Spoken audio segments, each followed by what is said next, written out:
Hello everybody, we're here for another concert review. This one is one that I never thought I'd be making, and it's probably not one that's going to give me a lot of love from my friends here on YouTube, but I'm going to give the review nonetheless. Last night, October the 11th, my sister and I got to go see Nick Carter of the Backstreet Boys in concert in Roanoke, Virginia at the Jefferson Center. Um, I have been a lifelong fan of the boy bands from the 90s. NSYNC, 98 Degrees, Hanson, BB Mac. But the Backstreet Boys are the ones that had the most hits.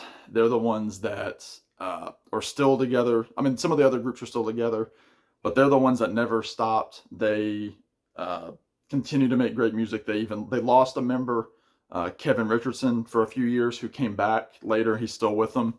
Uh, Nick was the youngest of the group. Is the youngest of the group. He was like, as you know, they were coming up. He was like the heartthrob. He was the young guy with like the frosted tips and the hair hanging down and that sort of stuff.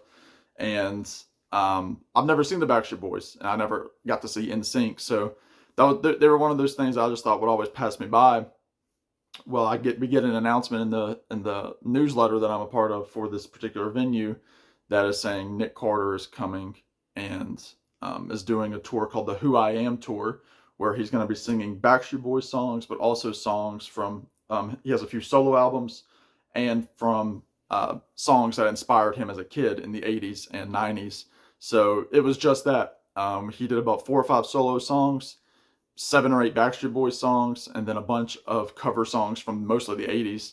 Um, it was awesome. My sister was also a big fan. She's 2 years younger than me, and she likes groups, like One Direction, the Jonas Brothers, like the later boy bands after Backstreet Boys. But when we were listening to the Backstreet Boys growing up all the time, they were on the radio all the time. Their music videos were on the TV all the time.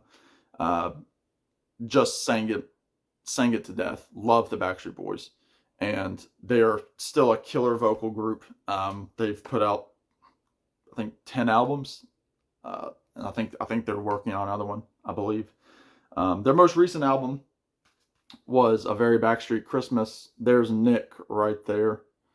There's a better picture of him right there. So that's who we saw. You'll see him. He's in the thumbnail as well of this video. But he comes out in a white suit. He's singing the Backstreet Boys song "Larger Than Life." Really, really like party. It's a party song. The whole night was a party. He did a few costume changes. I've never been to a show where the person did a costume change other than Elton John, and he only did one.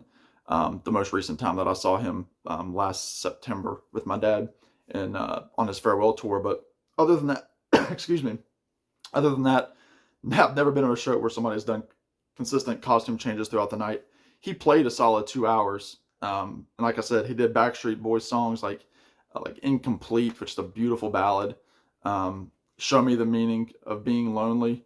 Well, no, he didn't do that one. Excuse me. Like I said, he did Larger Than Life. He did Quit Playing Games with My Heart, Shape of My Heart, all big Backstreet Boys songs.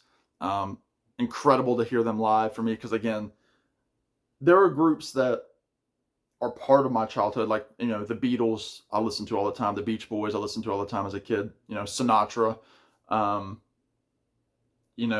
groups like that. But the Backstreet Boys, they were one of those only groups growing up that were new and relevant at the time, and I was listening to like their new stuff coming out.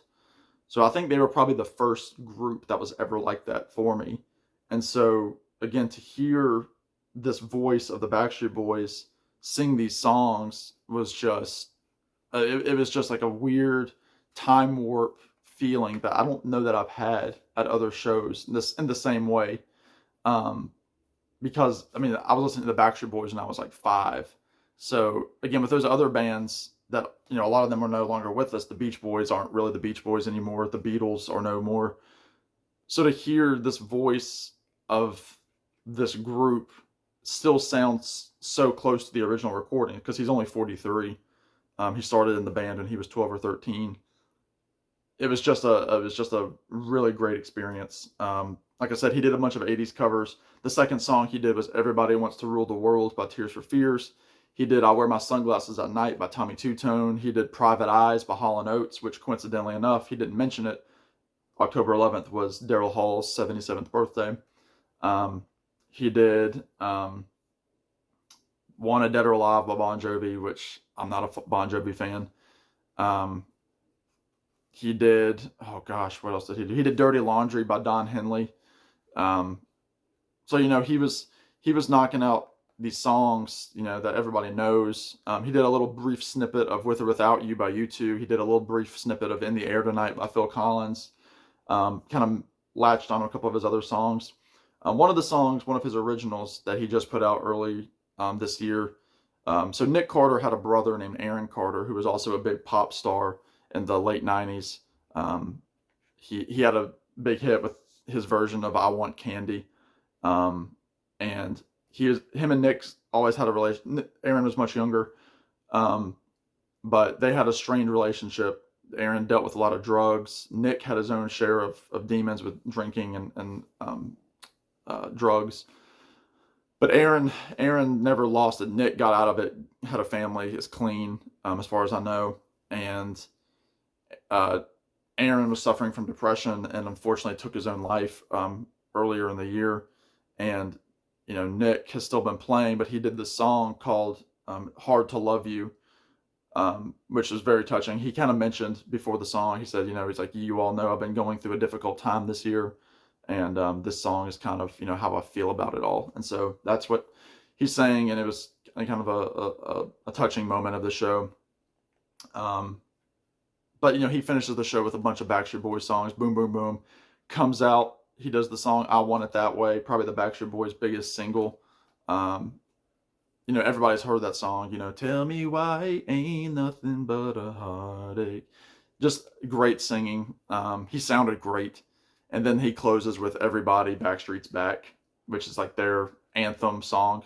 It's kind of like their, you got to fight for your right kind of song. I was definitely in the minority in terms of the male-female demographic.